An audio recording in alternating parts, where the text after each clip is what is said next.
We're good. Trouble setting it first time.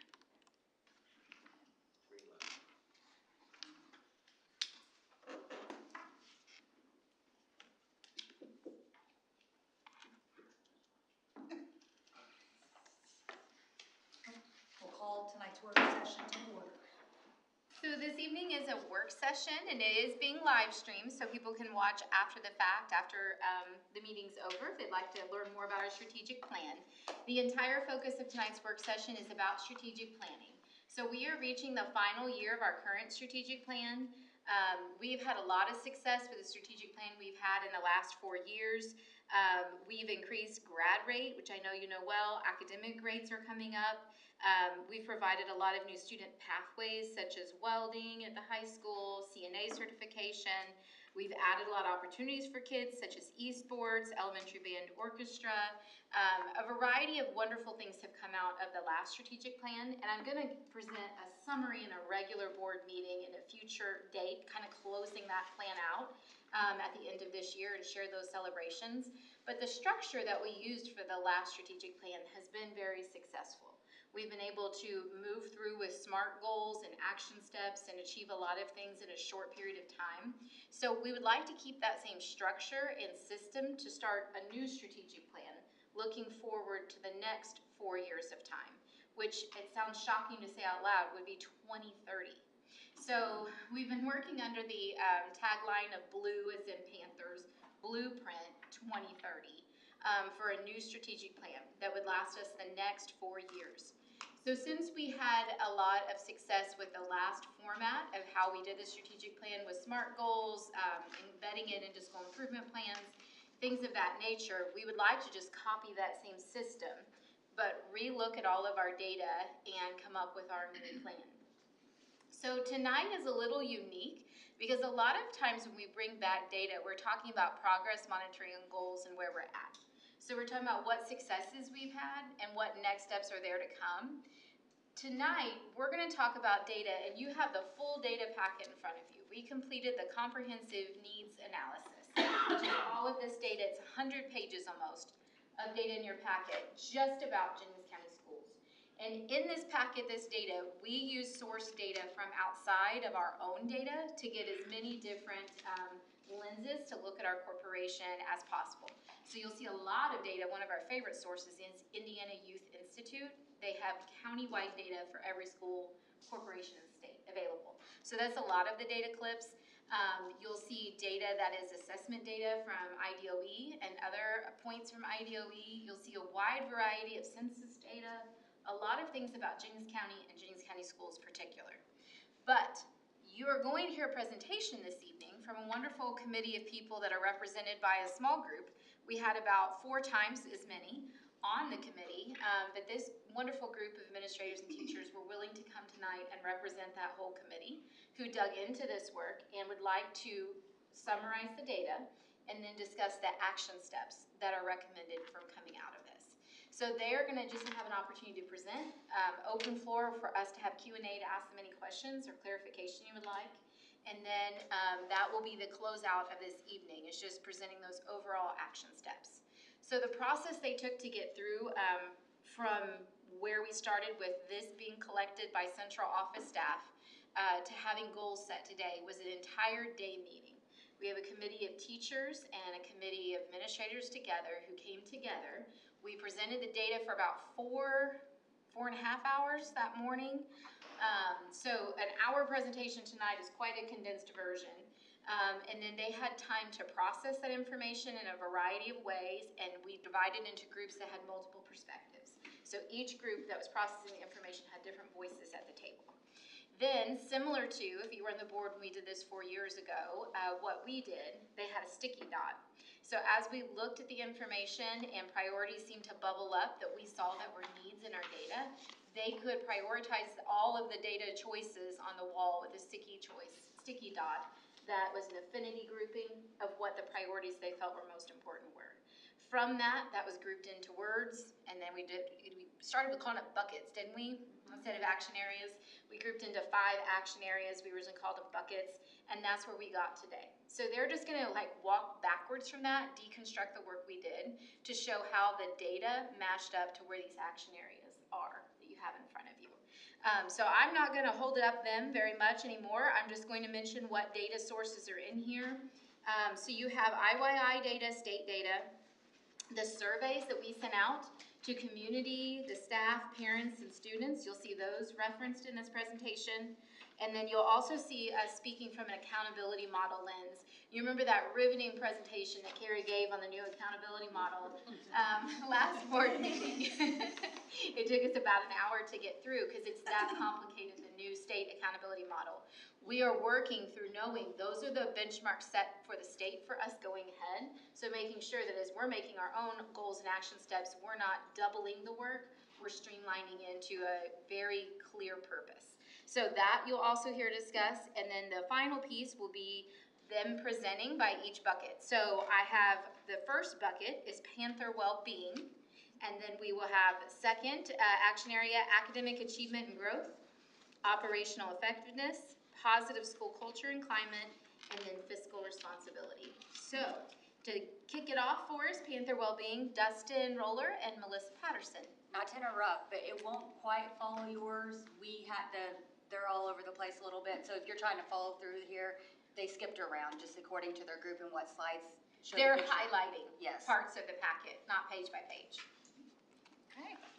All right. Hi, everybody. Good evening.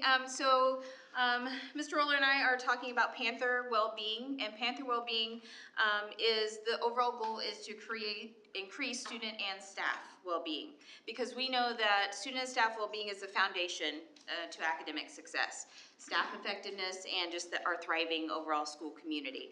So through the strategic planning process, looking at data and analyzing that and getting the stakeholder feedback, we identified key areas where we focused on efforts, and we realized that those can make a meaningful impact. So the first one is our community demographics, and they highlight the importance of family engagement. So we understand that overall student well-being directly impacts all areas of the educational experience. So you'll see some census data here, and in the 2024 census, 5.9% of our community were preschool age, which is 0 to 4, and 17.1 of our population was school age students 5 to 17. And then when you continue to look at our overall community, only 28.3% of the community have children. So it is not even half of our community that has children that are in that school age. So during the strategic plan initial discussion and through that data from parent surveys that we had, it was evident that there was a need for community education and more partner resources. So these events will be developed. We're going to promote them through multiple communication forums and receive feedback in efforts to continuously improve and address community well-being needs. So then we moved on to kind of that second piece of community resources and partnerships to strengthen that strong collaboration, because we all know that we cannot do this alone. So we're going to continue to identify community needs, expand and access to resources for students and their families, and develop and strengthen partnerships that we already have, and try to invite new partnerships to support our students and the community at large. All right, and then the next one, which is the data point you see up here, is supporting students in poverty. And I think we all in this room know that one of our biggest struggles is students in poverty. With nearly 64% of our students qualifying for free and reduced lunch, we have the second highest poverty rate of the 92 counties of our state. And finding ways that we can support those kids and start educating them to break that cycle of poverty. We've seen homelessness has improved slightly, but still remains among the highest in the state. One thing that we talked a lot about is we've seen a decrease in the participation in assistance programs like SNAP, which we had a lot of questions talking about. Is that because of awareness? Is that because of access, ability to apply, and how can we help families with that? And right now we have a lot of those resources that we're helping kids with. We have the Hope Food Program, we have the Panther Pantry at the high school. We're developing the pop-up shop for clothing. A lot of those items are there, but how can we continue to expand that? And one thing at the high school level that's really important to us is how can we bring pride to those students that are using it. That's been one of the best things about the pop-up shop, is those kids are getting money Panther bucks to spend in the shop, and the pride they have to actually go in and purchase their own thing with those Panther bucks has been really, really nice. Moving forward, we want to expand on our support systems, access to more resources, exploring sustainable funding options to help with our pre-K. Another thing that we see at the high school a lot are our youth that are needing to be employed to help support their families. Going forward with the new diploma, our goal is that as we get kids to that work release stage, those work-based learning experiences, how can we make those paid partnerships with students so they're still getting their education, they're getting their credits for their opportunity to be in work-based learning, but also receiving the money they need to help support families. All right, the next area we talked about is technology balance. We all know the importance of being able to use technology as you get ready for the real world, whether that's college or the workforce. And we know it's an essential part of educating, but as we all kind of shifted several years ago to this one-to-one platform and utilizing technology, we also now realize that there needs to be a balance between the screen time and what kids are using technology. We want to really start having some conversations, looking at the data, the research that has come out of students being more on technology and being able to find that healthy balance K-12 that best supports our students. And then the next portion that we really looked at was mental health. We all agreed, and the survey showed the feedback that we got that was mental health was emerged as a top priority across all stakeholder groups, staff, parents, students, community groups. And we can see the impact of that. On this slide, it shows that 60% of our students who are considered medically homebound are due to anxiety or anxiety-related conditions. We also, as we were going through the data and looking at that, we also recognized a need for a transition process for students moving from residential or students getting pretty intensive support services back to school. So trying to figure out how we can streamline that process and make sure that everyone is successful. Families, students, and staff all stressed that mental health supports were in their top 3 priorities according to survey feedback. We see that parents and guardians said it second, staff also reported a second, and then students, they worded it a little bit different, but help with stress and worries, that was one of their number 1 priorities. So as you can see, this is something that I think we need to really spend a lot of time, and the data shows that we need to spend a lot of time working into. And then while an overwhelming majority of parents, students, and staff agreed that students feel safe at school, there was a little bit of a discrepancy between staff, students, and then parents who agreed that students feel cared for and respected at school. So we need to investigate a little bit more. More work needs to be done to see why there is the difference of perception, and to then go beyond that to identify those 7% of students who feel disconnected and create a partnership with a staff member, a resource, to make sure that all of our students feel connected and that we can communicate that to parents as well.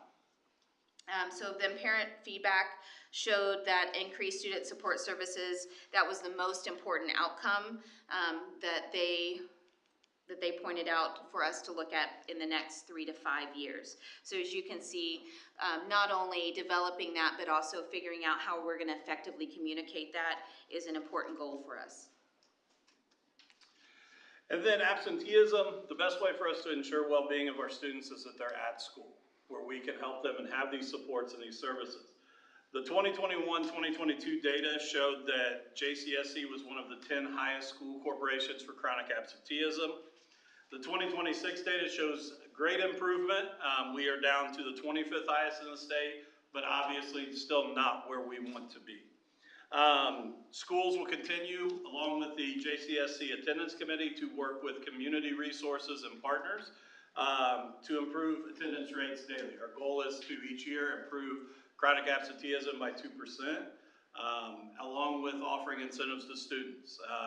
At the high school level, some of our best have been our Shoes for Showing Up award. It was a silly idea that we came up with, but the number of kids who truly track their attendance because they want a chance to win a free pair of shoes each 9 weeks.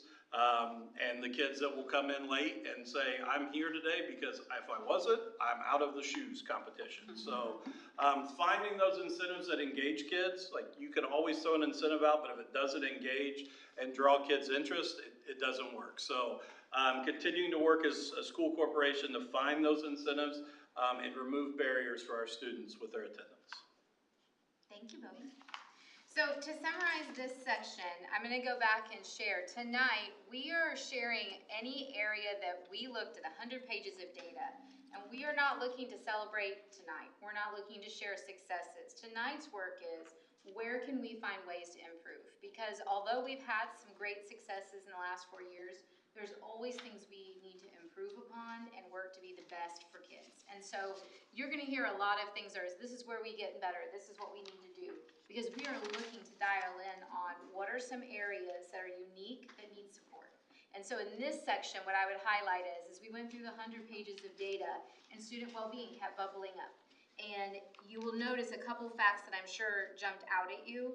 One of which being that we have the second highest poverty rate if you look at it from the perspective of free and reduced lunch in the state, comparing all 92 counties.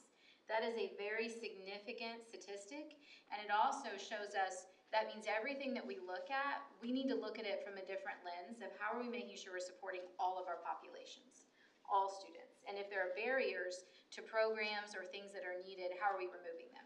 So that statistic jumped up, and again, that's from IYI data, so that is a state entity that publishes a book. Anyone can go look at it online. It's the 2026 Kids Count Data Book. We also have one of the top homeless rates in the state. Now, when I say the term homeless, I want to make sure that I share that data includes students who are what's called doubled up. So if someone is not housed and they're living with, if parents choose to take their children and live with the grandparent, that's considered doubled up. And so that qualifies. And that's a kind of an unusual way that they term that. So I just want to make sure I share that. And then the next one that really jumps out to me that I want to share is the number of our high school students who are employed. It is a very high percentage. It's not quite half, but it's edging up to that. And when we have frequent conversations with our high school students about that reason, it is to help their family with finances. And one of the things that we significantly had to work with to improve graduation rate was helping students who were dropping out of school to help support their family financially. And so that's something that we're well aware of, and the high schools worked really well with kids to help come up with alternatives to help them achieve both of those goals at the same time. So that is the Panther Wellbeing section. I'm going to kind of pause there. Did you have any questions about any of the data in that section or anything that they shared? Okay. So then the next section will be academic achievement and growth. And I have Dylan Boswell and Leslie Hill who are presenting for us. So we were going to start with our data. We know that you have seen a lot of the academic data for iLearn, SAT, and and those kind of items. So we wanted to start with that so you could just get a quick view, and then we'll talk about kind of the direction we're headed.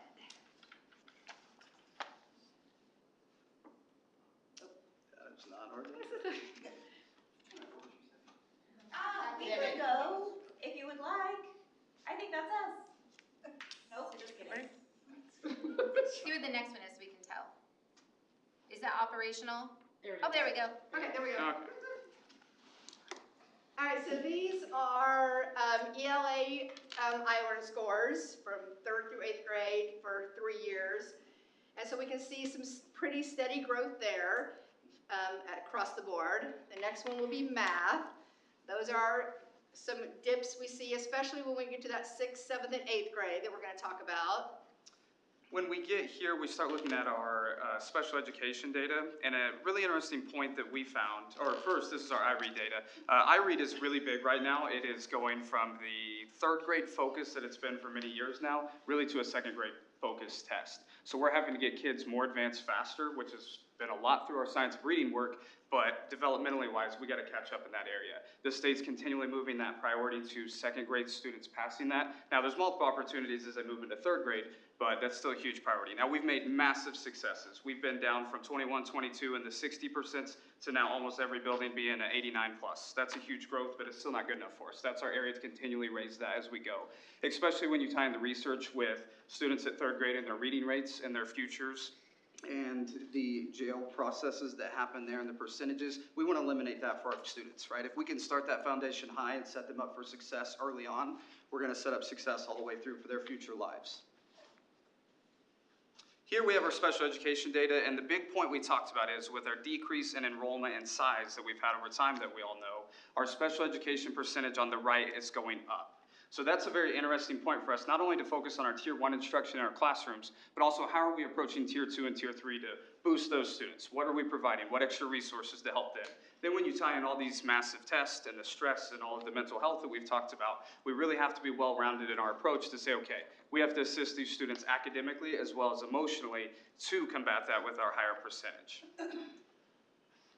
The SAT slide is a lovely, beautiful slide that I'll Dylan's take. favorite slide. Dylan's So favorite slide. the first two are the reading and writing scores. And to me, this is interesting because those are pretty high. So the top score, the orange line, is the state average. Our blue line is our current scores at the high school. So you can see there's not a large gap there. What's exciting is we've done a lot of science reading work at the younger grades, and that foundation's being built. Those students are in roughly 4th grade right now. So that's going to continue to grow as we go through here. Now, where you can see the discrepancy here is the math. So the state average is that yellow line, it kind of blends in there, and then ours is the red. So we're seeing a huge drop off within moving really from 6th grade into middle school and then into high school. So our priority focus is to continually raise that. So we're starting to adopt, we've had such a focus on science of reading, now we're looking into the science of math. What new ways can we teach math? What conceptually based items can we get? You know, students aren't going to a cash register and paying with cash anymore. So simple things like that we have to start thinking about because we're swiping cards. It's the new base that we're relying on. So we're continually focusing on changing from reading being the focus and still prioritizing that, but also now we got to really support the math along the way. So some of the district priorities that we came up with our meeting was working with these PD days that we have applied for the waiver for that hopefully we can get so that we can work as a corporation to continue with the science of reading PD, to add in science and math PD, to strengthen all the STEM PD, just all of those areas that teachers just need time to learn and work and have conversations together. And hopefully those days will really bring that to us. We're also going to use a common tracker to monitor students across the district. So students who move from one school to another will come with a common tracker so that a 2nd grade teacher knows, okay, here's what my 2nd grader accomplished at Brush Creek, now that they're at MBE. And with our transient population, that happens with a lot of kids. And so being able to have that one piece of paper or that one tracker that says, okay, here's where they were, here's how they came to us. And then also aligning all of our initiatives towards improving the graduation rate, which is incredible, we know, but there's always room for that. And so, you know, all of these steps at the elementary, at the middle school, moving towards that idea of every kid in Jennings County graduating with that diploma plus and even a little bit more. So Dylan and I decided to break it down kind of in grade strands, starting with K through 2 and moving our way up. So our K-2 focus really is that foundational piece. Learning to understand, okay, letter sounds, building that into words, then building that into reading. If we don't have that, students can't comprehend. It's that first piece of the puzzle. So our first goal is really to have all students in our corporation pass read by grade 2. Now again, they have multiple opportunities, but the higher percentage we can get there, the further we can get ahead. Those students who are not reaching that benchmark success, we're going to really have that Tier 2 MTSS support. That's been a big training piece in the PD as well as a lot of buildings are focusing on. How can we elevate those students and get them caught up very rapidly?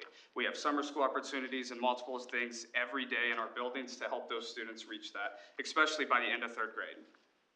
We're going to continually dive into the science of reading. All teachers have to get that on their licensure in K-6, so we're continuing to add those, and now we're going to see that success roll through from that middle elementary range as we get into higher, and we're really interested to see where that goes. And then we've also talked about the impact of our STEM initiatives. We've seen more students being able to think outside of the box using STEM. We don't think of reading and STEM going together, but we're having students approach a text way differently because now they're learning a conceptual based, how do I do this project? We can now align a lot of those things together. So tying all those together towards that common goal of having all of our students passing iRead and having that early success moving forward.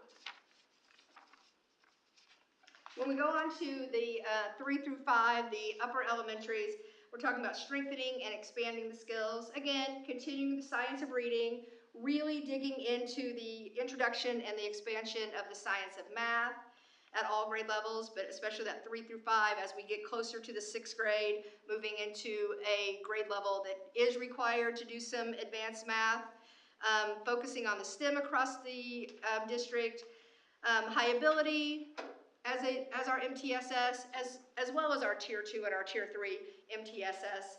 And then the accountability model we know included science and social studies.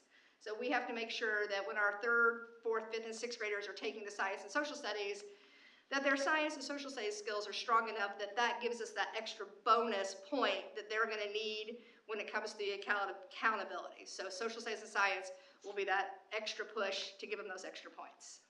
When we look at 6 through 8, this was a really heavy piece for us being 2 6th grade teachers because there's such a jump at the end of elementary going into middle school that we want to see our kids continually succeed and then finishing out with their diploma. So our focus is continuing that science of reading and that science of math, but also reaching the rigorous levels that it takes to be at 6th through 8th grade. A lot of our 6th grade standards are middle school standards. They're tough and it's a big jump. So really aligning our rigor to match not only iLearn, but what they're going to have to face as they continue to go forward. Our goal is to have most of our students reaching that Algebra 1 by 8th grade. With our new advanced mathematics that we're implementing now, 6th graders are going to start receiving higher level math right now this next school year. So that's going to allow a lot of our students to open the door to Algebra 1 in 8th grade, which then gets more with the work-based learning and those opportunities when they reach high school. We also have our new math coaches that we're going to work really closely with. If you looked at that data, there was a huge drop-off when we got to math when it hit 6th through 8th grade. Things were kind of getting positive, and then it kind of took a dive. So really approaching that on what ways can we support those students in such a heavy piece there. And then lastly, aligning everything so those students, when they hit 9th grade, they're ready for that diploma track because we want all of our students to reach that diploma plus. We don't want just a normal diploma. We want our students to be more prepared and stand out compared to other communities around. We have also already have some PD this summer for the 6th, 7th, and 8th grade math teachers who are going to teach this kind of advanced math to streamline it and make sure we are sharing our resources and all those kind of things is one of the things we've also already got on the calendar for the summer. And so then high school and middle school, of course, is college and career readiness. The SAT is going to be incorporated. It's 10% of the high school's accountability model, so that will be a key. The ACT will be offered as an additional way to get that extra point for high school students. And then, of course, just the idea of that continued emphasis on getting that diploma plus option. And the more pluses we can add to the end of that plus, the better off our students are. The better off our kids are ready for college or career or whatever direction they're headed after graduation. Terrific, thank you. So some of the highlights to point out from that section is I'm sure you heard making sure we continue to have increased supports for kids who are in different subgroups, such as special education, English language learners. Then also, we've really identified in our data that the need for extra support for that transition to middle school. We just see it across the board, and so that's become a big focus for this section in this group. And then particularly for secondary math, which we're excited about that addition of the secondary math coach next year. We think that'll be a big piece of this work. And then finally, that we are seeing a lot of positive results from all the work the district's done in STEM and the importance of continuing that work going forward and how that relates to both outcomes for students and also how they approach standardized tests. They really do look at them in a different way. Continuing those same focuses.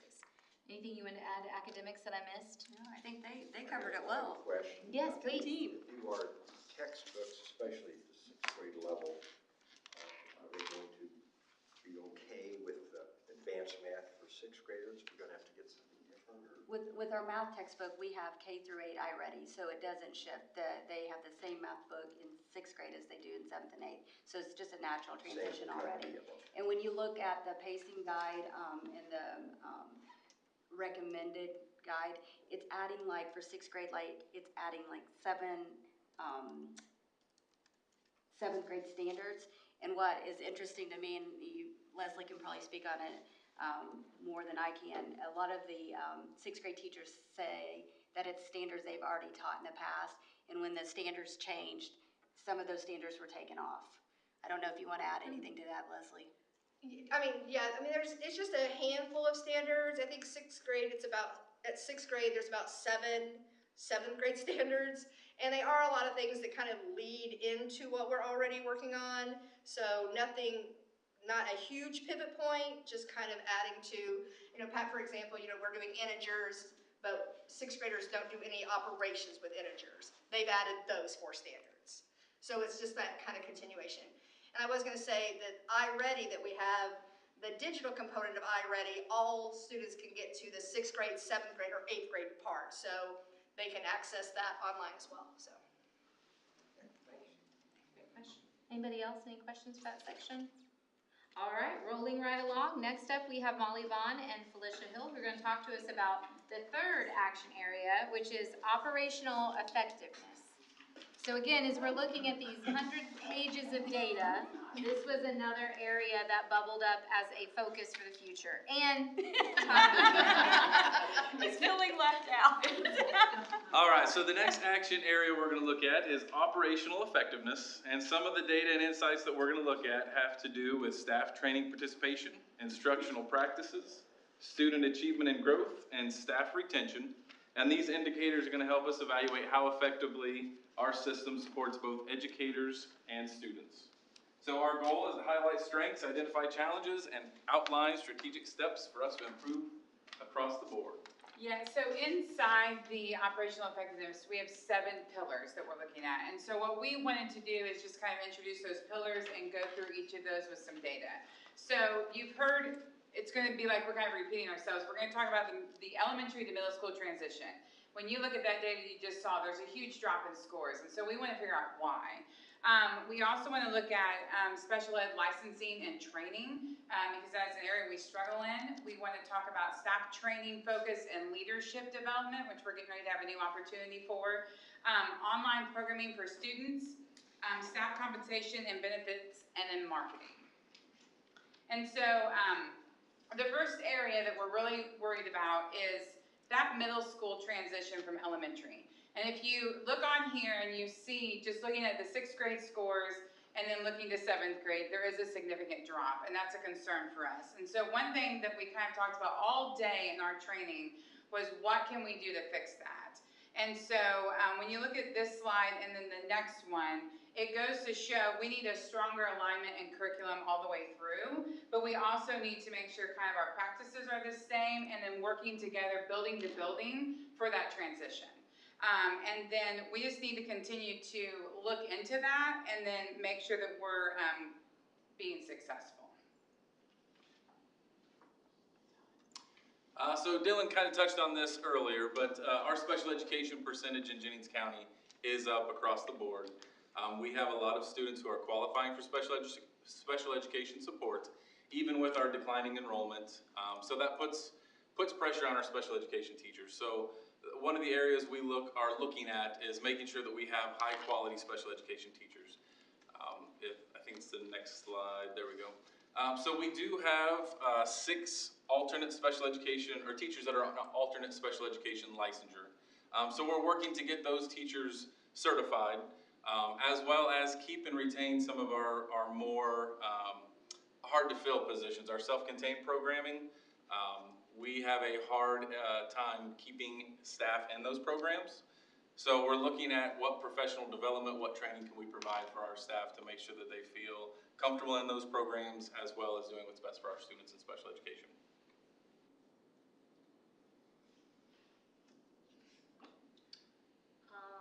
So with that, pardon me, staff training is definitely another key component of operational effectiveness. So we're working to ensure that professional development is going to be both meaningful and aligned to district goals. And then on slide 69, we see that we are targeting those training opportunities. Yeah, and also when it comes to the training and opportunities for staff, it was indicated in one of the surveys that while we're making progress, our staff still wants to feel heard and be more a part of the decision-making. And so there are two ways that we're going to combat this. And the first way is we are going to apply for a professional development waiver for this next school year, which we're in the process of.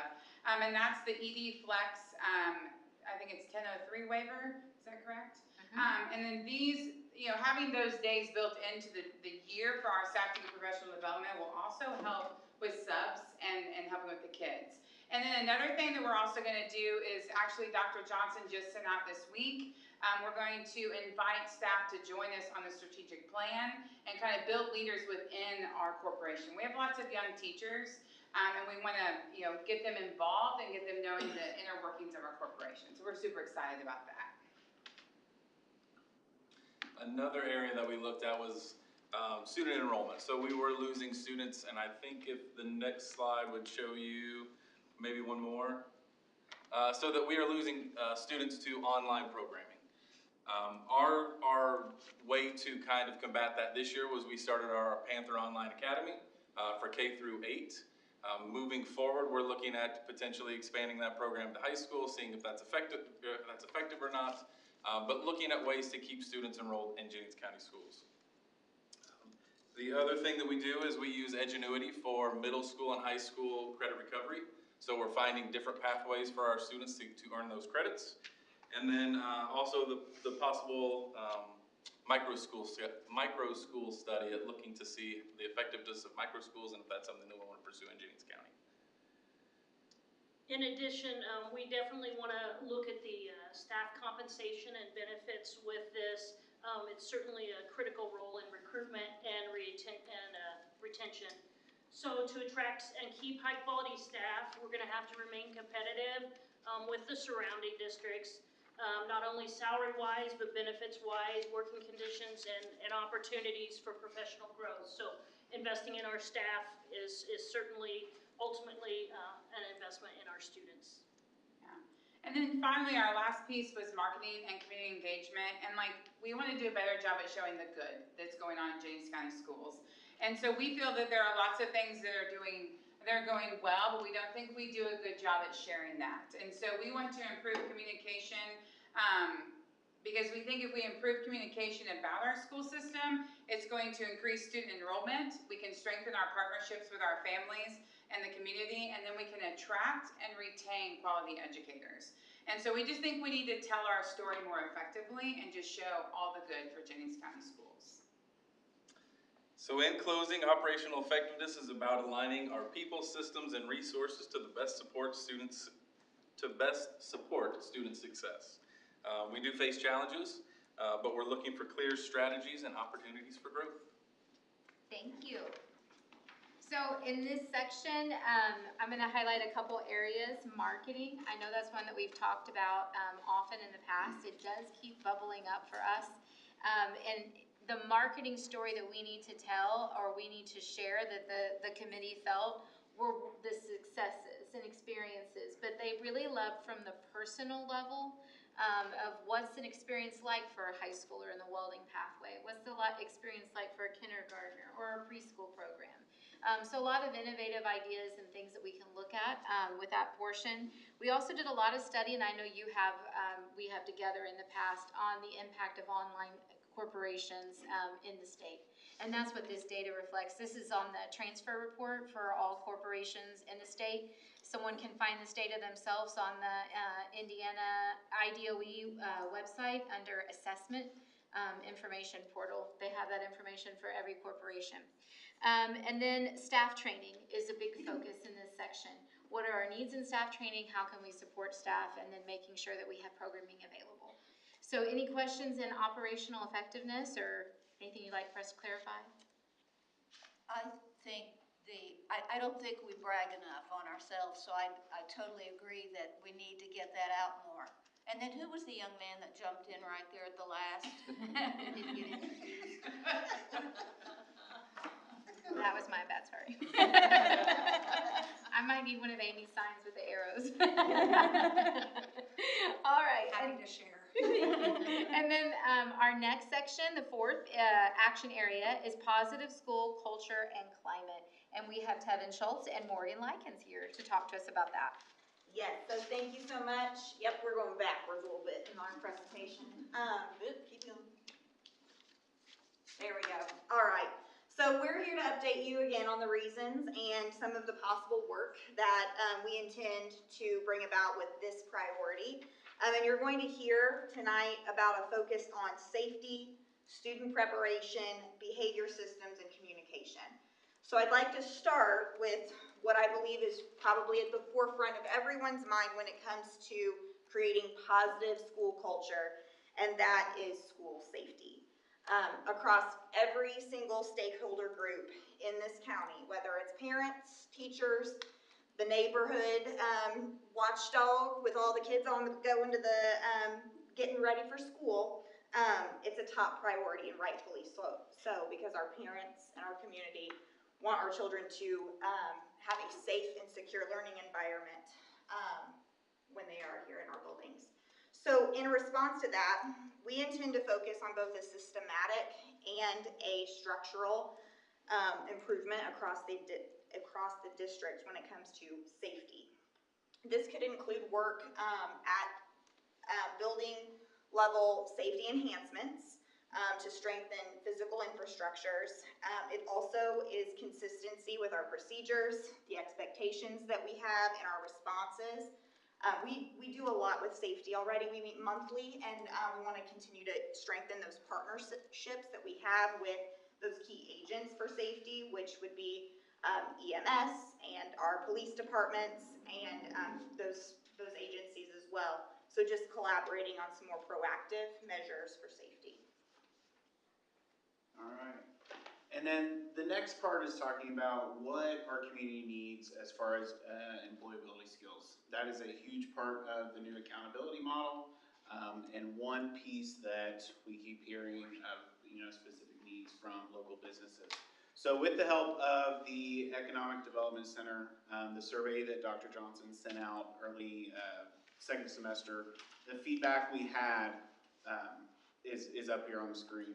So the biggest areas that businesses wanted was workplace expectations, us to work with kiddos to establish, we're building those employability skills throughout their, our daily lessons. And so the expectation portion, technical skills, hands-on opportunities, what we're expanding on at the high school, the additional opportunities we have there, and then time management. I think the biggest thing is getting kids there or getting employees there on time. So that's a big component. With that, what we're doing is obviously expanding on internships, work-based learning opportunities for our kids. But before that, we're working in other employability skills into lessons daily, whether it's STEM integration, any of the opportunities that we've got hands-on related. And then adding in a emphasis on executive functioning skills. That is one thing that the employers wanted. Organization, responsibility, problem solving, all those different skills that we think we cover, and we do, but being more intentional with it would be obviously valuable for the workplace. Okay. All right. With positive school culture, a positive school culture is also going to depend on how we support student behavior. Data from surveys also indicated that this is still a strong need, that we need to try to reduce discipline action that might be happening at the schools, while also helping be proactive by teaching some skills that might be leading to some of these discipline areas. And so we can see that from a lot of district discipline data. PBIS, or Positive Behavior Interventions and Supports, is a framework, and that framework aims to create environments where students can focus on learning rather than all of the other noise that is out there for these kids. And while serious behaviors, I don't want to discredit this, serious behaviors are going to be addressed appropriately. The aim of PBIS is really to focus on some of those smaller things and prevent them from becoming the larger things as well. In our discussions, we had lots of different discussions over student behavior, And we recognize that some of the critical skills that are leading to some of the behaviors that are bubbling up and becoming problematic in creating these positive environments for students are skills that we think we can support them with, including conflict resolution. So we want to build in opportunities that we can support students with. How do you argue with kindness? Or how do you have discourse around something when you have disagreement? So we believe that this is an approach that allows skills to be taught rather than simply punished, and ultimately it will lead to positive school environments.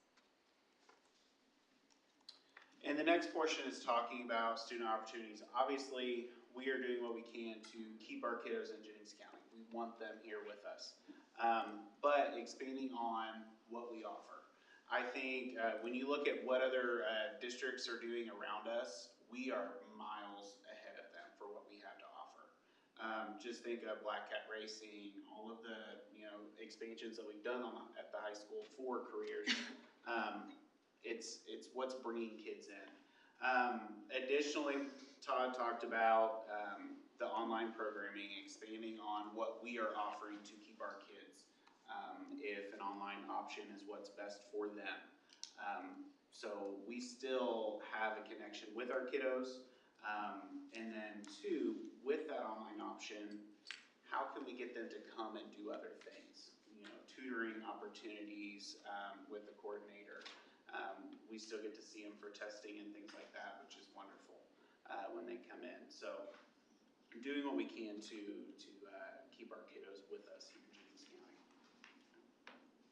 And I believe the last group touched on it as well, that communication piece with our stakeholders and in this community are really important. So we want to use this action area as an opportunity to also share that story of Jennings County schools. Not just with our families, but with our whole community, right? Parent Square is an excellent resource, and it's great for reaching out to our parents, but that's only about 25% of Jennings County residents. So we want to make sure that we are looking at how do we increase the engagement and the communication with our whole community. We don't want the shining moments of our students to go unseen. We want to showcase those. We want to make sure that we reach the whole community and we see all the positive things that Jennings County schools are doing. So that's part of this bucket as well, is just increasing community engagement and communication. Thank you both. Thank you both very much. And I'm just going to reiterate what she just said in the last part, because we've been really excited about Parent Square. We've had a lot of great positive feedback from parents about Parent Square, but we've also become where that's our main mode of communication. And an important data point that we came across was that's just around 25% of our population in the county is reaching that, because those are our parents. So we are leaving out a large portion of the county who might want information about the local public schools by relying too heavily sometimes on Parent Square.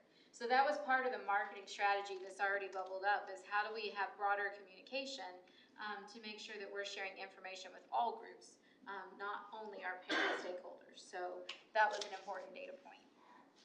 And then is there any questions on positive school culture and climate? I've got one.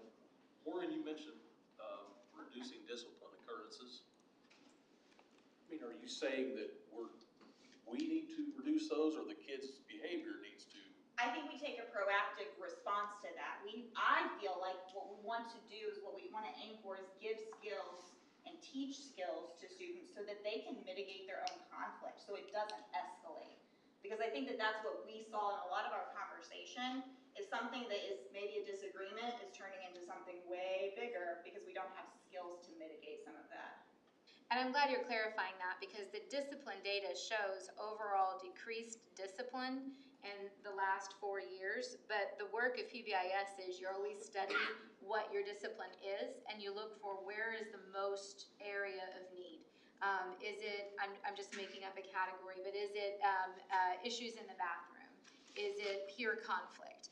And then PBIS has you study that area and put proactive teaching in place to help fix that concern overall. And so I think that's what Morgan's referring to, is through that student conflict is what bubbled up. Absolutely. Thank you. Any more questions? That was great, another great question. I just wanted to comment. So at my job, I'm usually the person when we have students doing work-based learning. Here with us at Lowe's, I'm usually the person that's talking with their academic advisor or whatever, kind of evaluating them on that. And I just want to say, from the data that they gave us on this slide, actually, if we can teach those kids the importance of attendance and punctuality, teamwork, and work ethic, all the rest of those take care of themselves. I mean, if those kids show up with that, I mean, if they want to stay working with us after they graduate, we'll hire them 100% of the time. And I really like that. That's some of the feedback that we got from that survey, because that's something we can really try and instill into those kids. The community employer survey responses were really interesting, and we talked about modifying the survey a little bit for future year to follow up for progress monitoring. One part we didn't realize is if you think of a large employer, they don't know who were our graduates and who weren't.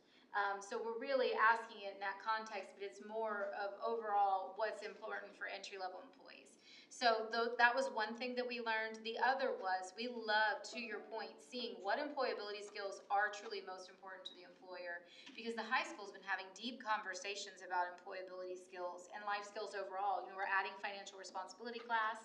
We have preparing for college and careers. So how do we create a K through 12 scope of employability skills and executive functioning to help our students with all those pieces of development that aren't measured on a test, but are determine life success as well. And so that's part that's embedded in this next strategic plan, is really putting a focus on that and looking at that whole child focus of how do we make sure they have all of the domains of need to be a successful adult. So then the last and final section is fiscal responsibility. And I'm just going to share briefly, we have had a lot of meetings talking about finances, so I'm just summarizing very quickly that focus would stay in as an action area. Our big 4 areas of action would be long-term needs planning, doing a facility study, doing a redistricting study, looking at how our resources match our enrollment and our needs. The use of future bonding capacity. We do have some bonding capacity opening up soon. What are the maintenance needs of the buildings that we have, and making sure that we match up our timing.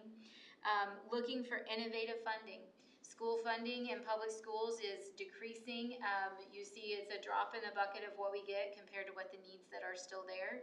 So how do we think outside of the box when if those dollars don't come that we're used to and anticipating to have the same programs for our kids?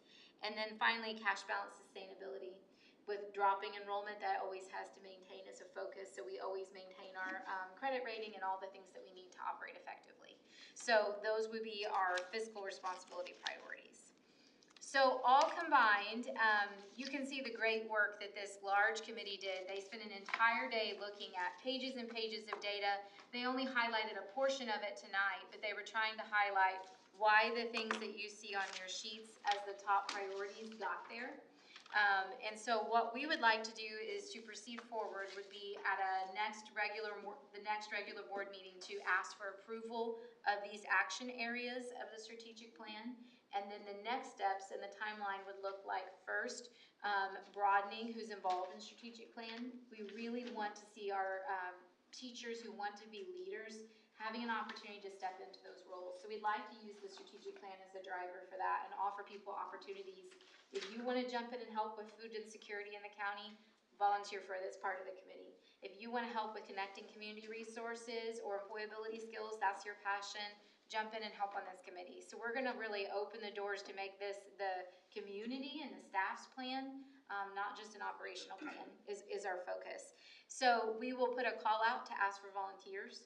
And then in June, bring that group of volunteers together to get the 100-page version presentation, deep dive into the data. And then like the last plan, we will make action steps with SMART goals. So for each of these areas that you have on your paper in front of you, there will be a SMART goal developed, what the progress monitoring will be, and what the action steps will be to achieve it. So that's what we'll end up with. So this is just the first step in a long 4-year process, but I cannot thank the committee enough for their work.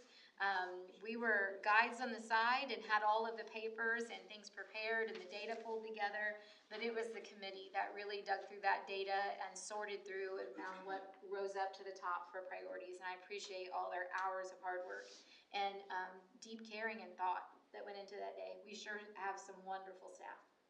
So So, That was very well done tonight, ladies and gentlemen. any other questions or comments? My only question is, you said at the next school board meeting, you're not talking about tonight, you're talking about. I am referring to the next one that's tonight. Okay. It's on there So for approval. tonight, But if you would like more time, because I know you've had the data packet before this meeting, but there's always other options if you would like to extend the timing. And in front of you, you have the timeline. We're on track with the timeline. There is one piece that we've skipped over, but it's because it is kind of a beauty of technology enhancement. I'll bring it back to you. It's defining vision and mission. So do you remember on all the surveys to the community, the staff, the parents, the students, we had a question of what is your ideal school? We've taken those thousands of responses and we're able to get frequency of words to put it into a mission and vision statement that would have, if you would, thousands of community members' input on what the vision and mission would be for the school. I didn't want to take the time, that's a little bit longer task to do that tonight together, but I'll be bringing that back to you soon because we have a really neat vision and mission statement that was developed out of that input. So I'll bring that back to you at another meeting. Any other questions for anyone? Hearing none, then we'll close this work session and we'll be back for the board meeting tonight at 7 o'clock. Yes.